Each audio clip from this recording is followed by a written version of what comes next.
You're listening to the Grit to Growth podcast. Real talk with real business owners and professionals who built their freedom the hard way and now want more time, money, and impact. Welcome back to the show. I'm your host, Levi Te Slaa, and today I'm joined by John Peterson and Karll Lecher of Dakota Hemp. John is the CEO and a fifth-generation farmer from South Dakota. He's a U.S. Navy veteran, and in 2001, the first year of South Dakota's industrial hemp farming, he planted 40 acres of grain and fiber hemp variety and quickly recognized the need for fiber processing in the region. Karll is Dakota Hemp COO. He is originally from Phoenix and is a U.S. Air Force veteran. He now leads operations and works alongside John to grow Dakota Hemp's role in the emerging industry. Gentlemen, welcome to the show. Thanks for having us, Levi. Thanks, Levi.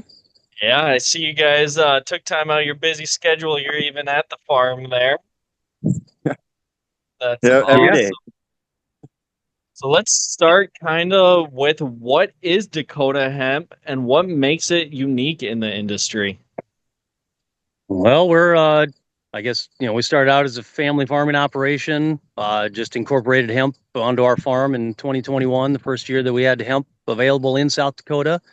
And like I said, saw a need for processing, that this crop grew obviously fantastically well in our state. But there's no processing here. So at that point, Kansas and Montana were the two nearest places. So our family kind of jumped in and got a processing plant in the works. And we're about a month away from opening the doors on that. And once that's open, we'll be taking in hemp stalk bales that farmers have grown throughout South Dakota, North Minnesota, Nebraska, Iowa. And we will separate that and break it down into the hurd and fiber and then sell that to other companies as materials. And we'll also have a few of our own retail products available as well.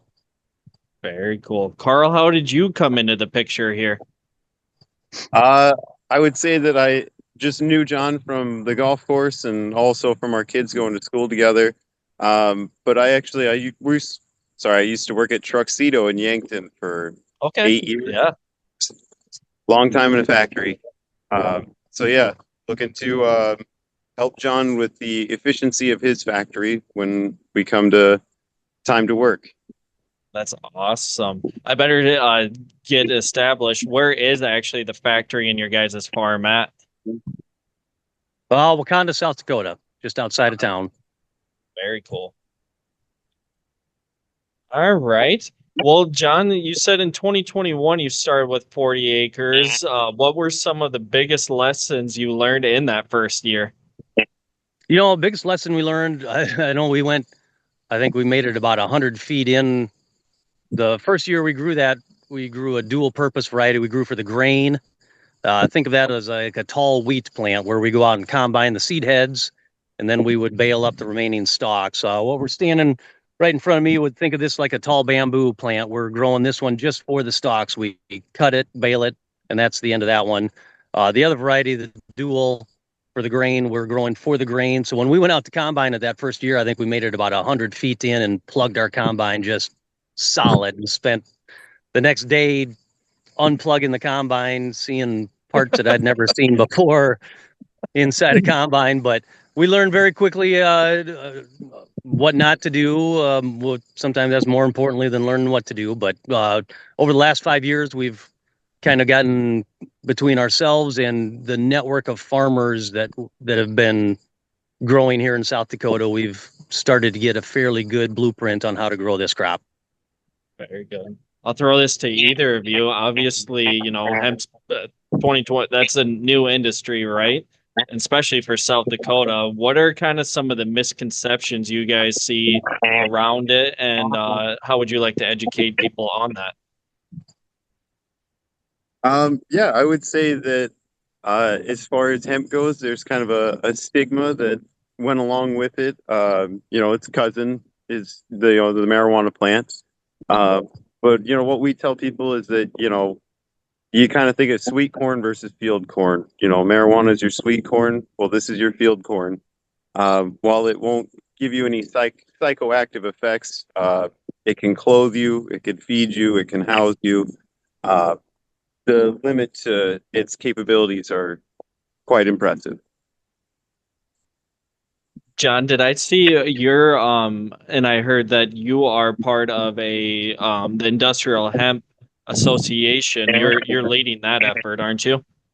Yeah, I'm the In current South Dakota, I president of should that say. one. I just took over here as president a few months ago. Ken Meyer had been leading that one from its iteration. He was the founder, and his term was kind of up, so now it's my turn at the helm here. But yeah, he did a fantastic job from South Dakota starting out as about the, I think we were about the last state to approve hemp in the U.S. to be grown, and for us to grow from the last state into the number one hemp producing state in the matter of Really? about 2 or 3 years was, pretty impressive. So That's ours, incredible. that was, a large portion of that was due to our Industrial Hemp Association putting on educational events. We, between us at Dakota Hemp, Complete Hemp Processing in Winfred, and Horizon Hemp Seed, now Horizon Specialty Seed out of Clark and Willow Lake, South Dakota. We put on about 75 in-person meetings across the state here in the last 3 years, and that has really gone to a long ways to get farmers to grow this. What are you kind of seeing in response to, a traditional farmer who's putting in soybean and corn and all that? How have they kind of, what's that effort been like educating them? Are they receptive? Have they been kind of, I don't know, push back on it a little Yeah, bit? we like to joke around the first year or two. It was, can we go out and smoke this field? And yeah, we got a lot of questions like that. Year 2 and 3, they came back. All right, what's the seed rate? What are we paying per pound for seed? What's the fertilizer rate? So they went back home and did a lot more homework on it and see how this pencils out. And that really changed a lot of minds on it. They're starting to see that it's an actual business viable and not, like you said, the stigma towards it. Is that kind of what most of the Correct. education part is? Yep, correct. Well, both of you served in the military, John in the Navy and Karll was in the Air Force. You guys want to touch on how that experience has shaped and kind of led how you run a business? Honestly, I would say that we do intend to run a pretty tidy ship, so to say. We want to make sure to do things by the book and as we were supposed to. So, I'd say maybe that was a little bit of military, perhaps. Yeah, very nice. Yeah, I John, definitely say the organizational setup is going to help run a business here. Yeah. do you guys want to kind of touch on kind of the uses and maybe the business side of what you're looking to implement with the hemp? Sure. Yeah. Absolutely. Yeah, if you want to run through some products, Karll, that'd be awesome. Sure. So what we're after, say in this field behind me, this is a fiber only variety. So the outer stringy fiber that's on there on the plant, that's going to be for your non-woven installations, your textiles, ropes, cordages. There's even been some hemp paper made from it. Meanwhile, while the inner core part of the plant, the hurd, that's going to be for like your building materials, wood replacements, bioplastics. The low hanging fruit right now is animal bedding. But yeah, each of them have their own respective industries. Very good picture pretty, here. yeah. It is almost like a bamboo shoot, like you said, right? Yeah, and the way that we can tell when it's ready to be harvested is you see that hole in the center. As that fills out, we'll know. It's as that fills out, that's our tonnage, and like I said, that herd's kind of a low hanging fruit right now for animal bedding. Is there any advantages or disadvantages to using it for the animal bedding? No, actually. I'd say there's definitely some advantages, no disadvantages. So it's got 4 times the moisture wicking quality as your traditional wood chips, but then it also has like an ammonia locking quality, so supposed to reduce the fly activity in the area. And then when all is said and done, you can compost it, put it right in the garden. Here Yeah, you our go. local, we've got some local horse barns that have been using it and claim that the stalls that they're using the hemp herd in have no flies in it. And currently, this next upcoming week here, we've got a bunch of local farmers that are bringing their critters up to the state fair, and they're going to be bedding them down with some hemp herd. So, we'd recommend anybody at the state fair walk around and see some hemp herd in action as animal bedding. Yes, especially right now, this time of year, the flies are getting terrible. So that's an awesome advantage to it there. Not here. Yeah, that's awesome. So, what excites you guys the most about the future of Dakota Hemp, and not only your business, but just the industry as a whole? Especially, what do you think kind of role it can play for South Dakota? I think this is going to be.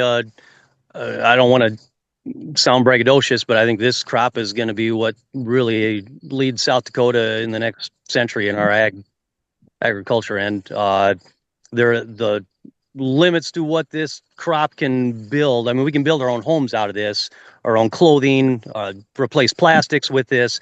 And where I really see this shining is all of our little small communities here in South Dakota. Every single one of these towns can have some sort of hemp manufacturing. They can make some sort of hemp product here and employ 2 to 10 people in every single little town here. And just with the materials grown around the edge of town, as compared to, corn and soybean, we drive by and see it everywhere. Animals eat it. We take it to ethanol plants, soybean oil factories, crushing plants. But the widespread daily practical applications, even from bioplastic utensils that start to biodegrade the minute we throw them away, and straws, we can have some of those factories in every little town in South Dakota here. Yeah, that'd be awesome. That sounds like a great future for South Dakota. Karll, you brought me out here. Would you mind showing, for those who are watching, you got a cornfield right next to there. Would you mind showing kind of the difference and see just, this year everyone's talking about how well the corn has grown, but your guys' hemp plants look like they're doing a little bit better. Yeah, so I would say that the corn right now here, let me use myself for comparison here. I'd say, corn has definitely been doing pretty good. I'd say, it's probably a good couple of feet above my head, 8 feet tall this year. I'm not 6 foot, by the way. You could have said 6'5", 240. Yeah, 6'5", and I'd say that 240 linebacker. That hemp field was planted about a month later.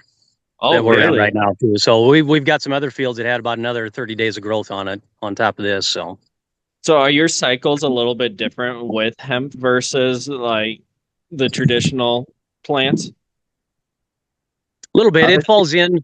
Yeah, we're planting our hemp right around the time we're planting corn, early May. Okay. But this time of year, Labor Day, is about the time we're harvesting our hemp. So we've actually cut about 40 acres of our hemp already, and we're going to be cutting the rest of it here fairly shortly in the next week or two. And the harvest, I guess we're typically done with our hemp harvest by the time we get into soybean harvest.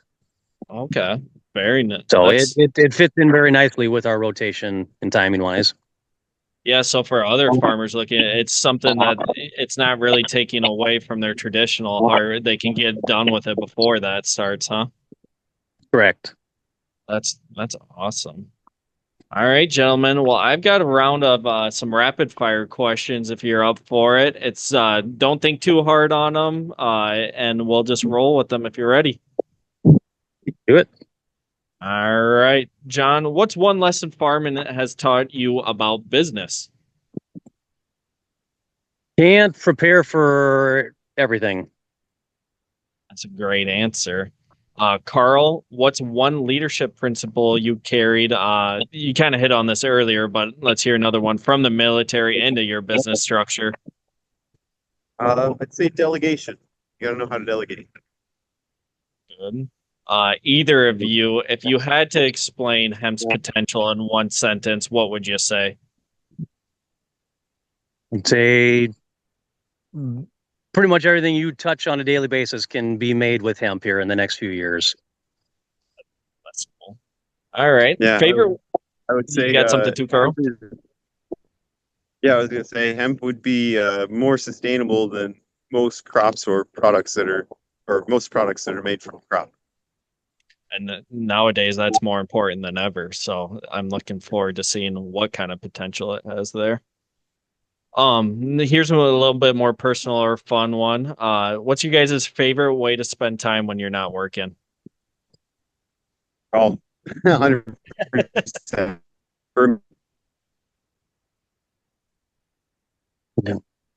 I like Think golf, I yeah. lo- Fishing and hanging Well, out with the kids. That's And always swimming. good. How about, especially Karll, what's one thing about South Dakota that makes you proud to call it home now? Uh, Honestly, I would say the farming atmosphere. Found a lot of nice people to be farmers, and it's nothing that. So I'm from a big city of Phoenix, Arizona, and to come out here in the Midwest is it's breathtaking. The camaraderie between human beings that still exists out here. And John, you were born and raised in South Dakota, correct? Correct. Yeah, if I stick this up high enough, you can see where I grew up. It's on the family farm, huh? That's Yeah. awesome.